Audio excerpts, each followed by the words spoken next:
Good day everyone. So in this video, we will be solving a third order ordinary differential equations using Laplace transforms. We have here a differential equation, y triple prime plus 3y double prime plus 3y prime plus y is equal to 0. And we have here three conditions wherein y of 0 is equal to 1, y prime of 0 is equal to 0, and y double prime of 0 is equal to 0. So, first, we should take the Laplace transform of both sides.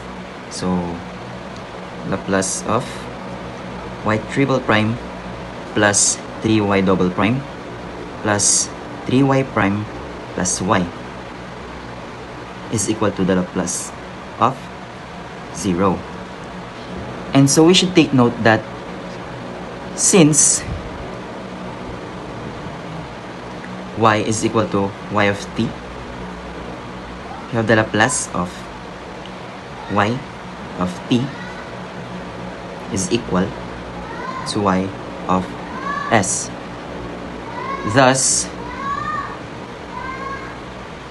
the plus of y is equal to y of s, and the plus prime of y is equal to sy of s minus y is 0, and the plus y double prime is equal to s squared y of s minus sy of 0 minus y prime of 0. So this will be the plus of y triple prime is equal to s cubed y of s minus s squared y of 0 minus sy prime of 0 minus y double prime of 0. So, we have here, dito na natin may apply yung conditions natin. So, yung three conditions. So, dito natin sisimulan. So, y of 0. So, y of 0 natin will be equal to 1. So, copy lang natin yung first term. Then, yung value nito which is 1. Then, dito naman. So, since s of y is to 0, this will be equal to 1, and this one will be equal to 0, giving us s squared y of s minus yung 1 which is equivalent to s. So, dito naman, applying the conditions then, this will become 0, and this will become also 0, giving us, and then dito, so 1 to, giving the condition, so copy lang natin ulit. S squared. So, balikan natin yung equation na to. So, i-rewrite lang natin.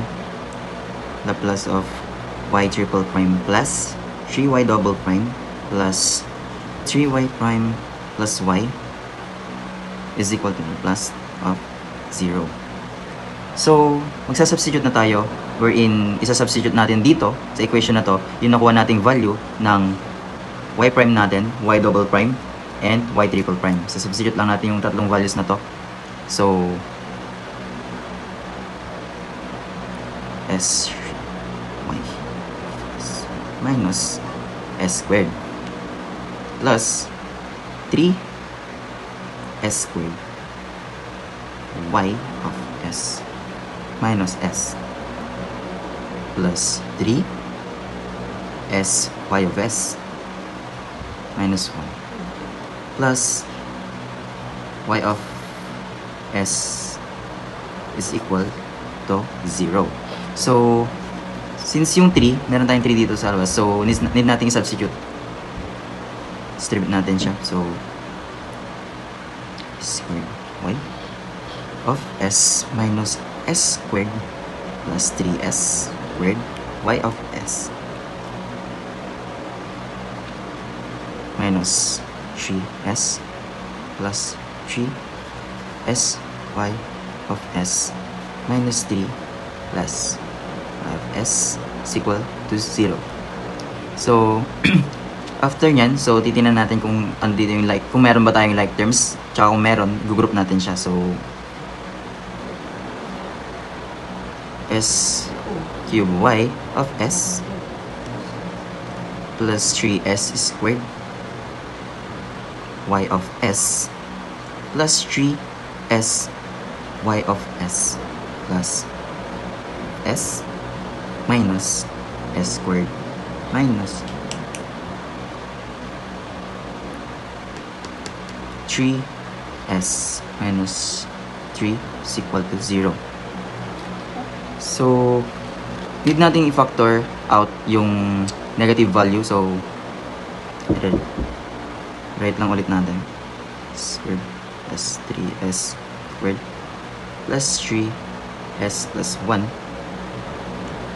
y s. So, yan.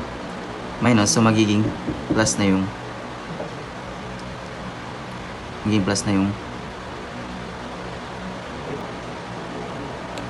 so, s cube plus 3s squared plus 3s plus 1. So, factor out natin dito yung y of s natin. And yung need nating i-factor out din yung negative value. So, magkakaroon tayo ng minus s squared plus 3s plus 3 is equal to 0. So, copy lang natin ulit yung ita-transpose natin to sa kabila. So, copy squared plus 3s plus 1 y of s. So, magiging positive na siya. S squared plus 3s plus 3. So, cancel out natin to.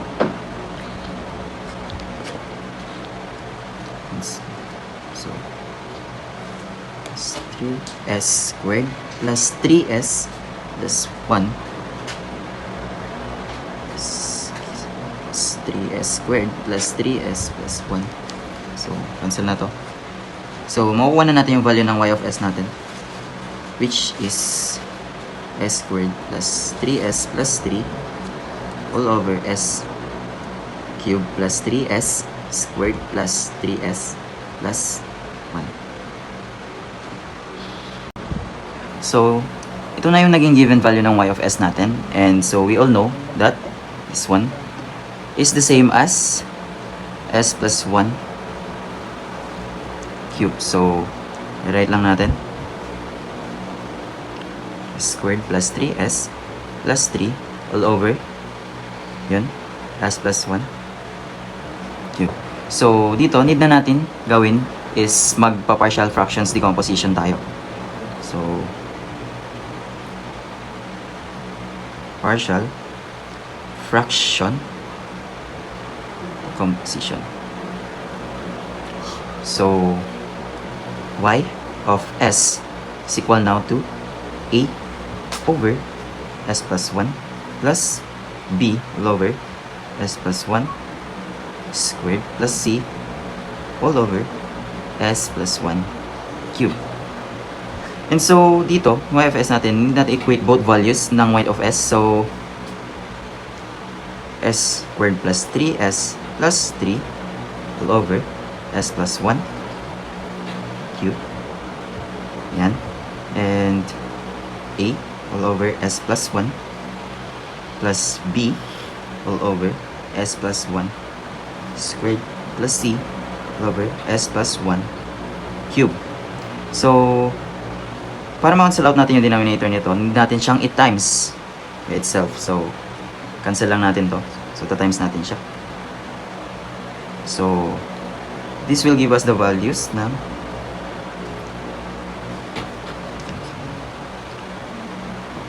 s squared plus 3s plus 3 is equal to a, cancel lang yan, times s plus 1 squared. Since yan, para mababawas lang siya dyan, cancel lang. So, plus b s plus 1, since squared yun, cancel lang ulit dyan. So, may matitirang s plus 1 na lang. So, plus dito na makakancel lahat. So, natitira na lang is c.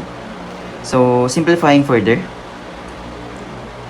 s squared plus 3s plus 3 is equal to a s squared plus 2s plus 1 plus b s plus 1 plus c. So, simplifying further, s squared plus 3s plus 3 is equal to, distribute lang natin siya, as squared plus 2as plus a plus bs plus b plus c. So, group yung need natin i-group yung alike terms. So, s squared plus 3s plus 3 is equal to as squared and plus 2a plus b s plus a plus b plus c. So, therefore